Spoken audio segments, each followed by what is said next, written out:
Joseph, bonsoir. Jasmine. Passion vient de m'envoyer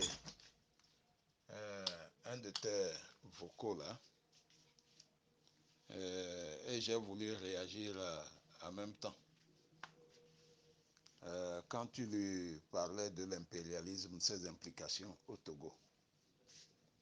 Donc, ce vocal, tu peux l'envoyer aussi. Tu peux lui donner ce vocal pour qu'il comprenne aussi. C'est par rapport aux Tchadiens. Je voudrais d'emblée te dire que ce Français-là qui te parle, il te trompe. Tu vois, je me dis que peut-être c'est un Français aussi qui est dans le cercle de la France-Afrique, qui est chargé de dévier certains Togolais pour dire que ceux qui tuent au Togo, ce sont des Tchadiens formés. C'est faux, archi faux. Voilà, je pense que tu peux me croire. Parce que dans ce système, le rôle que l'armée joue et le rôle que les miliciens jouent, mais les miliciens, tu les as connus. Est-ce qu'il y avait des Tchadiens dedans?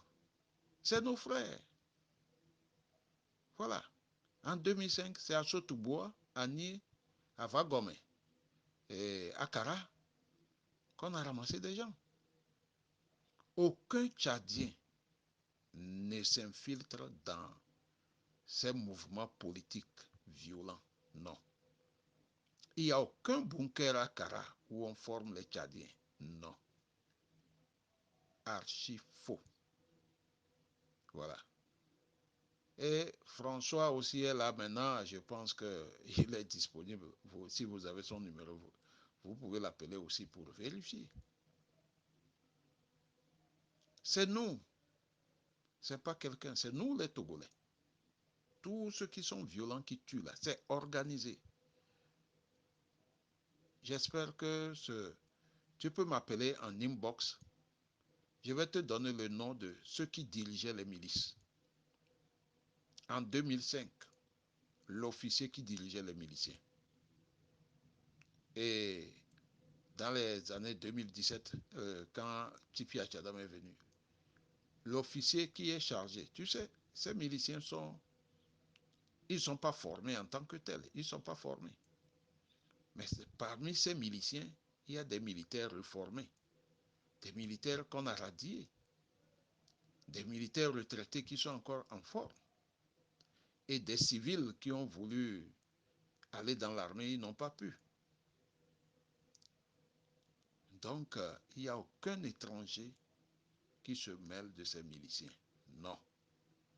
Et non. En ce qui concerne l'origine des Kabyles, l'origine des Kabyles, c'est entre le Tchad et le Soudan du Sud. On a les mêmes traits. Mais jusqu'à aujourd'hui, ce n'est pas établi formellement que les Kabyles viennent du Tchad. Voilà. Les cultures sont similaires. La manière, il y a le tchouk là-bas, la manière de construire, la manière d'utiliser la paille, tout ça là, c'est les mêmes cultures. Les balafres, voilà, comme Tombalbaye. Mais ce n'est pas établi. Ce que Ablawa a dit que Adema vient du Tchad, tout ça là, tout c'est faux, c'est pour dévier les Togolais. Et j'ai eu même à discuter avec Madame Ablawa pour lui dire que mais, moi je suis de Pia, mon père est de Pia, mes grands-parents viennent de Pia. Et je n'étais pas étranger. Nous, on n'a jamais appris ça quelque part. Nos parents avec Eyadema se connaissaient depuis l'enfance. Mais dire que Eyadema est un Tchadien, il est venu jeune, c'est où. Les balafres sont similaires. Mais cela ne veut pas dire que Eyadema vient du Tchad. Que Malou aussi vient du Niger, des trucs comme ça. Je ne sais même pas ça sort d'où. Et il y a un là que j'ai cherché à convaincre, mais il n'a pas voulu comprendre. Je l'ai laissé. Ouais, ouais. Je l'ai laissé, j'ai dit, mais croyez à ça. Mais ce qui est sûr, croyez à ça, qu'il y a demain est un Tchadien. Je ne sais pas quel est le but. Peut-être c'est pour fermenter la colère des Togolais, pour que ça monte plus. Mais tout ce qui concerne le Togo ou les miliciens avec le Tchad, c'est faux. C'est archi faux. Merci.